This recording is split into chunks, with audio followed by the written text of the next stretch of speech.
भगवान राम के चरित्र को आप यदि रामचरितमानस में देखें तो आपको यह लगेगा कि प्रभु के चरित्र में जहाँ मनुष्यत्व से काम नहीं चल सकता, वहाँ पर ईश्वरत्व की भी आवश्यकता है। क्योंकि भाई ईश्वरत्व यदि न होता तो रामायण में भगवान राम के कई जो कार्य थे वो अधूरे रह जाते। लेकिन साधारणतया भगवान राम बार बार मनुष्य के समान व्यवहार करते।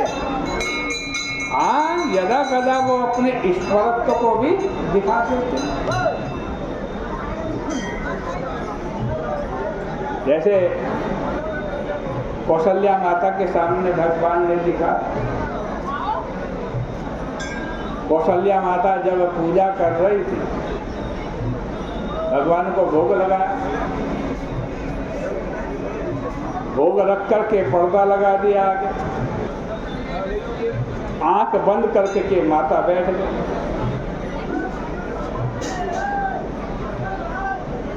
इस बालक के कारण पूजा में कोई बाधा ना पहुंचे, इसलिए जो भगवान श्री राम बालक हैं उन बालक को पूजा घर से दूर कहीं पालने में सुला दिया। और जब आंख बंद करके घंटी बजाते हुए आज भगवान को भोग लगा रही है माता कौशल्या,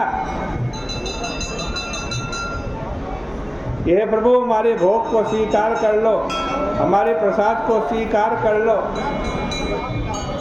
और जैसे आँख खोली, पर्दा हटाया तो देखा कि वही नन्हे श्री राम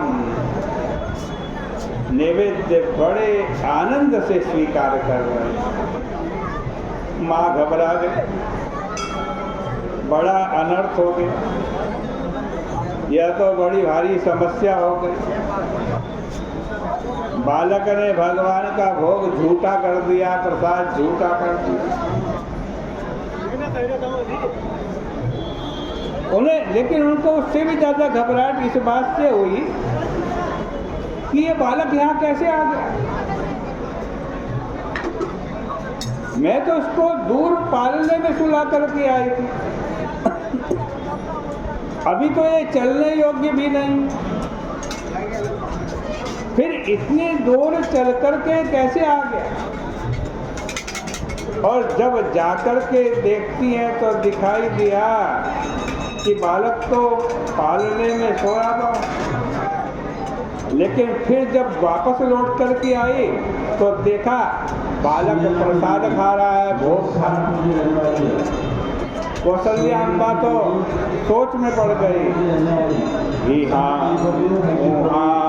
दोई बालक देखा, दोई बालक देखा, मति भ्रम मोर की आन विसेखा, मति भ्रम मोर की आन विसेखा। कौशल्या माता कहती है मेरी बुद्धि में ये क्या पागलपन आ गया है। एक ही बालक दो कैसे बन गए। और उसके बाद जब भगवान श्री राम ने माता कौशल्या जी को अपना विराट स्वरूप दिखाया,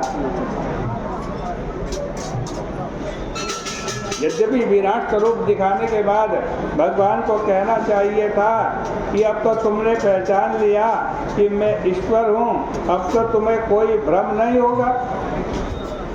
लेकिन भगवान ने ऐसा नहीं कहा।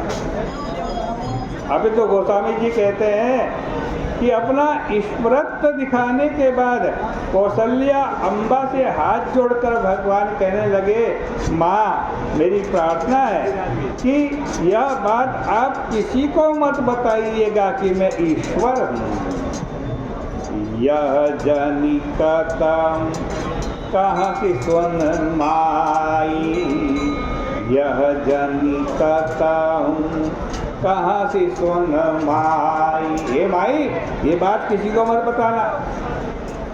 प्रभु का अभिप्राय था कि अगर मैं ईश्वरत्व न बताऊं, माँ को ये ना बताऊं कि मैं ईश्वर हूँ, भगवान हूँ, तो माँ ज्ञान से वंचित रह जाएगी, ज्ञान। और यदि इन्होंने केवल मेरे को ईश्वर ही ईश्वर मान लिया, क्या मान लिया? भगवान, तो मैं माँ के प्यार से वंचित हो जाऊं। और दोनों बातें बनी रहे, इसका उपाय यही है कि माँ को ज्ञान भी मिल जाए, पर वह ज्ञान हमारे वात्सल्य में बाधक न बनने पाए। अगर माँ यह समझती रही ये तो साक्षात ईश्वर है,